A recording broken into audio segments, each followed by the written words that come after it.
Mr. Donkey, how you doing today? Are you going to talk to me? Oh, go on, say hello. Talk to me today. Oh dear, doesn't look like these donkeys are going to talk to me.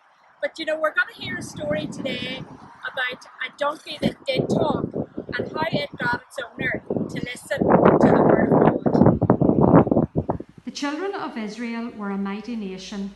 As they wandered through the wilderness and the desert, many other nations came to fear them. They fought and won many battles. They captured cities and conquered the enemies of God who attacked them. One of the nations who wanted to hurt Israel was known as Moab. When the Moabites saw the great number of people and heard the victories they had won, they became very worried. The Moabite king was named Balak. He decided to do something about the Israelites.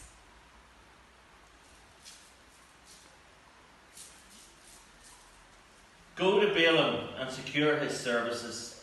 I hear that he can give blessings or curses, and I have a job for him to do.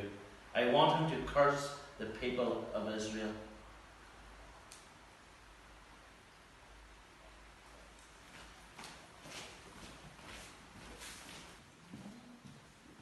Come in.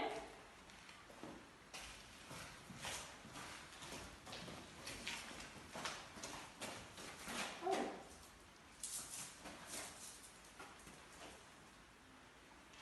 I will talk to the God of Israel and tell you how things turn out tomorrow. But God was not pleased that Balaam was conspiring with the enemy to curse his people.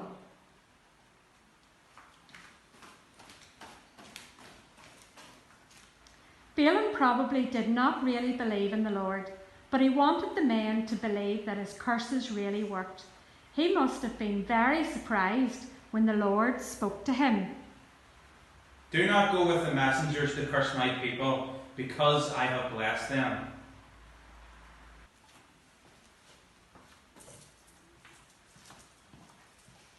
Go back to your own country. The Lord has refused to let me go with you.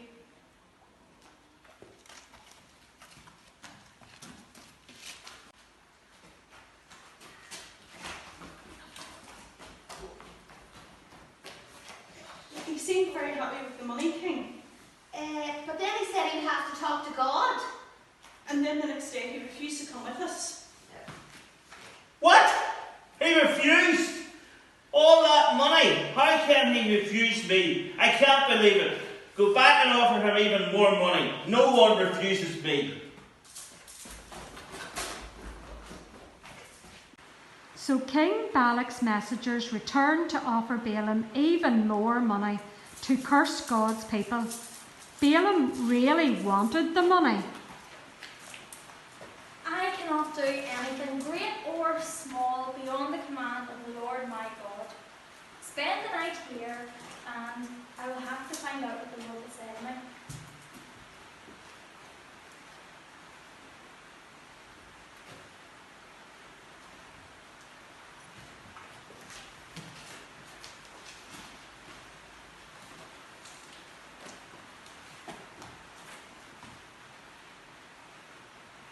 This time the Lord said, Go with the men, but do only what I tell you. Go back to your king, tell him I'm coming, but let me get my things and I'll follow you there. Balaam got up early the next morning and began his journey to Moab. He was so focused on the great reward he was about to acquire from the king, he could not see that God stood against him. As Balaam and his faithful donkey were travelling along, an angel stood in front of the donkey. Balaam could not see the angel, but the terrified donkey did, and she ran off the road, refusing to push forward. You stupid donkey! You ran off and left. Balaam beat his donkey for resisting him, and then he got back on his donkey and started riding again. Balaam's donkey saw the angel again. But Balaam could not see it. The angel had a sword in his hand, and the donkey pressed against a wall to try and get away. Oh, what is the matter with you, you stupid donkey? You've crushed my foot against the wall. Still blind to the danger, Balaam got back on his donkey and rode on until they came to a narrow place in the road. The angel appeared to the donkey again. This time there was not enough room to go anywhere, so the donkey just collapsed on the ground in despair, hopeless to communicate the threat to her master. Balaam could not believe it. Oh, I have had it with you. I am sick of it. You have been stunning about from I got on your back this morning. What is wrong with you today? Balaam was just about to hit the donkey again when an amazing thing happened. God performed a miracle, and the donkey began to talk to him. What have I done to you that you would beat me so badly this way? Because you mock me. If I had a sword in my hand right now, I would kill you. In all the years you've ridden me, have I ever done anything like this? No. All at once God opened the eyes of Balaam, and he saw the angel standing in his way, sword in hand, ready to kill him. He fell to the ground, and the angel spoke to him. Why do you keep beating your donkey? God has sent me here to stop you. If she had not kept stopping, I would have killed you by now, but spared your donkey. Only God could make a donkey talk and an angel appear. Balaam realized that the Lord was angry with him.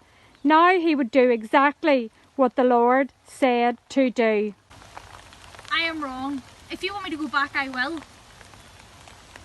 Go to the king and only say what God has told you to say. 3 times and in 3 different places high on the hillside, King Balak pressed Balaam to curse the people of Israel. But Balaam could only speak God's words, and God's words were only good things. He blessed them and talked about how good the Lord was. He did not say one bad thing. King Balaam was really unhappy. All his wealth and power could not muster anything, could not overcome the will of the Lord. That was a funny story, wasn't it? I loved it. It let us see that God will use whatever means necessary to get our attention so that he can show us what he wants us to do. You'll remember from the story that the king wanted Balaam to curse the people of Israel, to say bad things about them, but God did not want that. And he doesn't want us to say bad things about anyone either, especially his people, but to say things that build them up and that encourage them. And I remember when I was a child being told, if you can't say something nice, say nothing at all. And that's a good tip for us all to have, isn't it? So God told Balaam to go and do only what he wanted him to do. Likewise, when we are faced with an issue, it is best to stop and listen to God for guidance, instead of doing things our own way. So how do you do that? I can hear you saying, well, you can pray, you can read your Bible, you can attend church, and do remember, as God's children, we need to be prepared to listen for direction from God and carefully follow his lead. Okay, boys and girls, so our Bible verse that accompanies this week's story is found in Ephesians chapter 4, verse 29. It says, "Do not let any unwholesome talk come out of your mouths, but only what is helpful for building others up according to their needs, that it may benefit those who listen."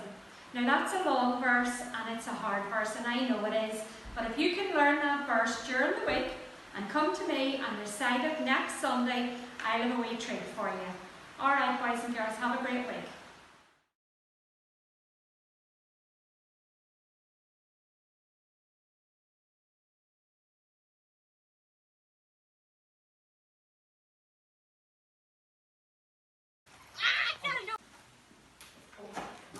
I sort of started to smile and As Balaam and his faithful Duncan